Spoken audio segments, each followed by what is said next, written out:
мені қазылған алқаспен байқауға қатысушылар. Менің аты жөнім Расталат Бауыржан. Мәншүк Мәметова атындағы 10-шы сынып оқушысымын. Бүгін мен сіздерге өзімнің болашақ мамандығым қобызшы өнер туралы баяндаймын.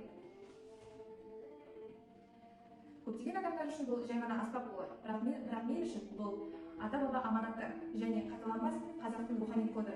Мен музыка мектебінің қобыз сыныбын бітіріп, бірнеше байқауларға бағымды сынадым. Сол сәттерде мен бұл аспаптың құдіретін шын сезіндім. Қобыздың тарихы тереңде. Ол Қорқыт атамыздың ажалымен арпалысынан туған киелі үн.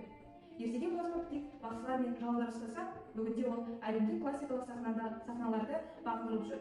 Бұл мамандықтың мазмұны тек дыбыс шығару емес, ол тарихты сөйлету. Қобыз өнерінің танымал тұлғалар: Ықылас Дүкенұлы, Жаппас Қаламбаев, Ләйлә Тәжібаева және тағы басқа тұлғалар.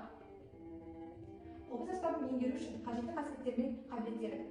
Біріншіден ол музыкалық бақ, дыбыстың тазалығын, интонация сезіну өте маңызды. Төзімділік пен еңбекқорлық. Қобыз үйрену ең қиын аспаптардың бірі. Эмоциональный интеллект. Шығарманың ішкі драмасын түсіну. Физикалық дайындық. Қол моторикасы мен саусақ күші жақсы болу керек. Әр мамандықтың өз оң жақтары мен кері жақтары болады. Оң жақтары: бірегейлік, қобызшылар домбырашыларға қарағанда аз, сондықтан бәсекелестік өзгеше. Терапия әсері: қобыз үнінің адам денсаулығына психологиялық, оң әсері ғылыми дәлелденген. Әмбебаптық: бақтың шығармасынан бастап заманауи поп музыкаға дейін ойнауға болады. Кері жақтары: физикалық ауырлық, саусақ ұштарына мүйізденуі, арқа мен қолға түсетін күш, аспаптың күтімі, қыл мен тері, ауа райы өте сезімтал, және де ұзақ дайындық. Кәсіби деңгейге жету үшін кемінде 10-15 жыл үздіксіз еңбек керек. Осы мамандық бойынша қайдан білім алуға болады? Батыс Қазақстан облысы Құрманғазы атындағы саз колледжі, Орал қаласы, Чайковский атындағы музыкалық колледжі, Алматы қаласы, Қазақ ұлттық өнер университеті колледжі, Астана қаласы.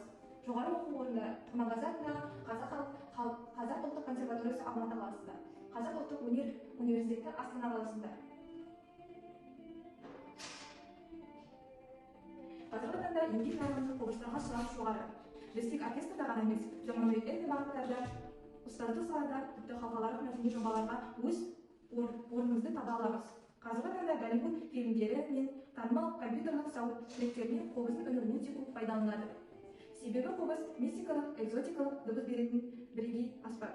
Еліміздегі Құрманғазы атындағы консерватория немесе шабыт университеті сияқты іргелі оқу орындары бізге әлемдік деңгейге шығуға жол ашады. Менің мақсатым тек күй тарту емес, қобыз арқылы әлемге қазақ деген халықтың болмысын паш ету. Мансаптық болашақ: консерватория үздік аяқтау. Шетелде, мысалы Турция, Европа, этномұра бағыты бойынша білім жетілдіру. Өзімнің жеке этнофольклорлық тобымды құру немесе қобыз терапия атты авторлық мектебімді ашу.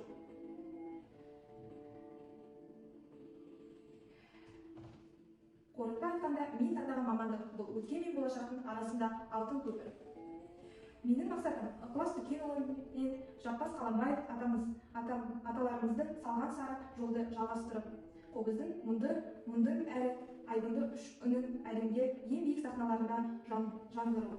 Мен өз таңдауыма сенемін, себебі қобыз үні өшпесе, қазақтың рухы да өлмейді. Құрметті қазылар алқасы, 100 рет естігеннен бір рет көрген артық, дейді халық даналығы.